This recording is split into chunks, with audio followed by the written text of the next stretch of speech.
City channel ప్రేక్షకులకు నమస్కారం. City వార్తలకు స్వాగతం. ముందుగా ముఖ్యాంశాలు.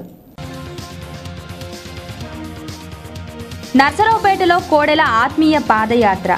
అవినీతికి కాంగ్రెస్ కేర్ ఆఫ్ అడ్రస్ అని ఆరోపణ. టీడీపీ హయాంలోనే అభివృద్ధి జరిగిందని ప్రకటన.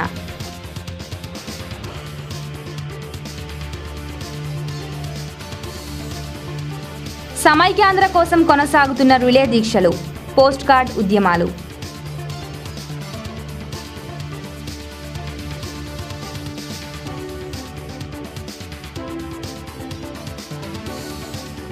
హరీష్ రావు వ్యాఖ్యలకు నిరసనగా తెలుగు తల్లి విగ్రహానికి పాలాభిషేకాలు.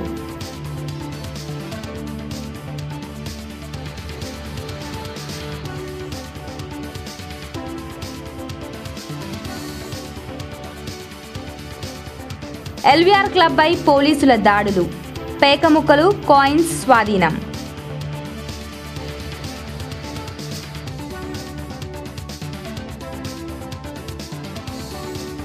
ముగిసిన ఐస్టార్ టెన్నిస్ టోర్నమెంట్. విజేతలకు ట్రోఫీలు ప్రదానం. క్రీడలు శారీరక మానసిక వికాసానికి దోహదపడతాయన్న ఐజీ సునీల్ కుమార్.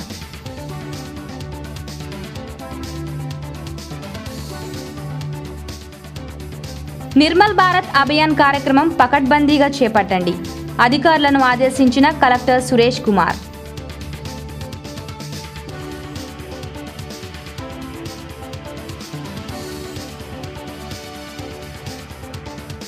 ప్లాస్టిక్ ఉత్పత్తుల వినియోగం ప్రాణాలకు ముప్పు.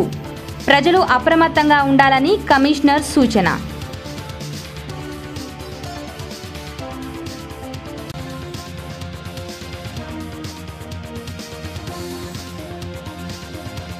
నగరాన్ని కమ్మేస్తున్న పొగమంచు.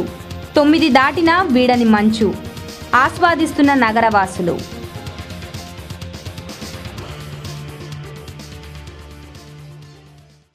అవినీతికి కేర్ ఆఫ్ కాంగ్రెస్ పార్టీనేనని టీడీపీ సీనియర్ నేత కోడెల శివప్రసాదరావు అన్నారు. నర్సరావుపేటలో నేటి నుండి ఆత్మీయ పాదయాత్రని ప్రారంభించారు. ఇంటింటికి తిరిగి కాంగ్రెస్, వైసీపీల కపట నాటకాలను వివరించనున్నట్లు చెప్పారు.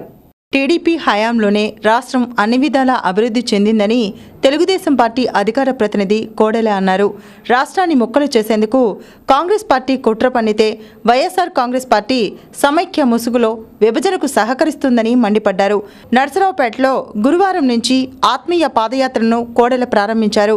ప్రజలకు కాంగ్రెస్, వైసీపీలు చేస్తున్న మోసాన్ని వివరించడమే పాదయాత్ర లక్ష్యమన్నారు. జగన్ లాంటి సైకో చేతిలో వైఎస్ఆర్ కాంగ్రెస్ పార్టీ ఉందన్నారు. ఒక పక్క తెలుగుదేశం పార్టీ అండ, రెండో పక్కన ప్రజల ఆశీస్సులు నాకున్న నేపథ్యంలో అందరినీ కలిసి తెలుగుదేశం పార్టీ హయాంలో ఈ యొక్క పట్టణం కానీ, నియోజకవర్గం కానీ, ఈ జిల్లాలో, ఈ రాష్ట్రంలో ఏమేమి పనులు జరిగినాయి, ఎవరికి ఎంత సేవలు అందించగలిగామని చెప్పడం ఒక ఎత్తైతే, 10 సంవత్సరాల ప్రతిపక్షం కాంగ్రెస్ పార్టీ అధికారంలో ఉంటే ఎన్ని ఇబ్బందులు పడ్డారో, ఎంత అవినీతి జరిగిందో, ఎంత అసమర్థ పాలన వస్తుందో చూస్తే ఎక్కడ వేసిన గొంగళి అక్కడలాగానే ఆడబిడ్డలు చెప్తున్నారు, ప్రజలందరూ చెప్తున్నారు. ఈ నేపథ్యంలో అవన్నీ కూడా ఎండగట్టడం, సమైక్య ముసుగులో విభజనకి కారణమైనటువంటి వైఎస్ఆర్ పార్టీని, వాళ్ళ దుర్మార్గాల్ని, ఒక సైకో జగన్మోహన్ రెడ్డి ఆధ్వర్యంలో ఉన్న పార్టీ ఎన్ని నాటకాలు ఆడుతుందో, ప్రజలను ఎంత మోసం చేస్తుందో తెలియజెప్పడం, కాంగ్రెస్ అవినీతిని ఎండగట్టడం. ఎల్వీఆర్ అండ్ సన్స్ క్లబ్ పై ఈరోజు వెస్ట్ సబ్ డివిజన్ పోలీసులు దాడులు జరిపారు. పేకాట రాయుళ్ల వద్ద నుండి పేక ముక్కలు, కాయిన్స్ స్వాధీనం చేసుకున్నారు. వెస్ట్ డీఎస్పీకి అందిన సమాచారం మేరకు ఎల్వీఆర్ క్లబ్పై పోలీసులు ఆకస్మిక దాడులు జరిపారు. క్లబ్లోని 3 గదుల్లో పేకాట ఆడుతున్న పేకాట రాయుళ్లను గుర్తించారు. పేక ముక్కలను, కాయిన్స్ను స్వాధీనం చేసుకున్నారు. కేసు నమోదు చేశారు. దాడులను అరండల్పేట, పట్టాభిపురం, నగరంపాలెం సీఐలు అళహరి శ్రీనివాసరావు, రాజశేఖర్, శ్రీనివాసరావు పర్యవేక్షించారు.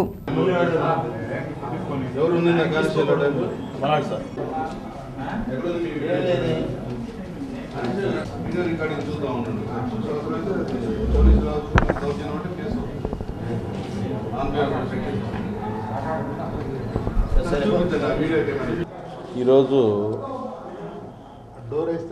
వెస్ట్ డిఎస్పీ గారికి రాబడిన సమాచారం మేరకు ఇక్కడ పేకాట జూదం జరుగుతున్నదని మేరకు వారు వారెంట్ ఇవ్వడం జరిగింది. దాని మీద నేను, నగరంపాలెం సిఐ మరియు పట్టాపురం సిఐ గారు వచ్చి ఇక్కడ చెక్ చేశాము. 2 టేబుల్స్ మీద ప్లేయింగ్ కార్డ్స్ తోటి గేమ్ ఆడుతూ ఉన్నారు. అందులో ఒక టేబుల్ మీద కాయిన్స్ కూడా దొరికినాయి. వాటిని వాల్యూ అసెస్ చేసి తదుపరి చర్య కొరకు కోర్టుకు కూడా నివేదిస్తారు. క్లబ్లో పేకాట జరగలేదని, చట్టబద్ధమైన ఆట మాత్రమే జరుగుతుందని ఎల్వీఆర్ క్లబ్ ప్రతినిధి చంద్రమౌళి వివరణ ఇచ్చారు. వాళ్ళు మాకున్న కోర్టు ఉత్తర్వుల ప్రకారం హైకోర్టు ఆర్డర్ ప్రకారం వాటికి లోబడే వాళ్ళు 13 కిడ్స్ గేమ్ ఆడుకుంటున్నారు. ఎల్వీఆర్లో ఈ 115 సంవత్సరాల చరిత్రలో ఎప్పుడు ఈ 13 కార్డ్స్ గేమ్ తప్పి వేరే గేమ్ ఆడేది లేదు. ఇది హైకోర్టు సుప్రీంకోర్టు ఆర్డర్ ప్రకారం ఇది లీగల్ కాబట్టి మా క్లబ్లో మేము అదే అలౌ చేస్తాము, అదే ఆడుకుంటున్నారు. సిఏ గారు కూడా చూశారు. ఆ టేబుల్లో 13 కార్డ్స్, ఒక దాంట్లో 13 కార్డ్స్ వితౌట్ కాయిన్స్ ఆడుకుంటున్నారు, ఇంకో దాంట్లో విత్ కాయిన్స్ ఆడుకుంటున్నారు. ఇర్రెస్పెక్టివ్ ఆఫ్ స్టేక్స్ ఆడుకోవచ్చు అని చెప్పి కూడా కోర్టు జడ్జిమెంట్స్ ఉన్నాయి కాబట్టి మా వాళ్ళు స్టేక్ గేమ్ కూడా ఆడుకుంటున్నారు. కాబట్టి మేము వారిని చూసి వాస్తవాలు రాసి మీరు మా మీద చర్య ఏదన్నా తీసుకోవాలంటే